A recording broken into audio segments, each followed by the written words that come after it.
Okay చూడండి పిల్లలు, ఇక్కడ మనం స్ప్రింగ్ బ్యాలెన్స్ దీనికి ఒక బరువు పెట్టాలి. ఇప్పుడు ఇక్కడ 0 లేదు, నేను స్లోగా అంతే వాసన ఇక్కడ వాటర్ గీతల్లో వాటర్ కూడా ఎంత పోసి చూడండి ఒకసారి 30 వరకు పోసాం. ఇప్పుడు చూడండి ఏమో జరుగుతుందో ఒకసారి మీరు అర్థం చేయండి. నేను స్లోగా వీటిని వదిలిపెడుతున్నాను. వదిలిపెడితే ఇది ఎంతవరకు వచ్చింది? 2 పాయింట్స్ అంటే 20 మిల్లీగ్రామ్స్ వరకు వచ్చింది.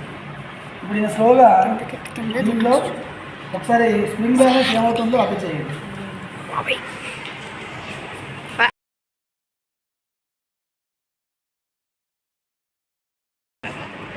ఏమైంది? స్ప్రింగ్ బ్యాలెన్స్ పైకి వెళ్ళింది. ఎంత వెళ్ళింది? 1 పాయింట్ వెళ్ళింది. అప్పుడు దీని బరువు ఎంత అవుతుంది?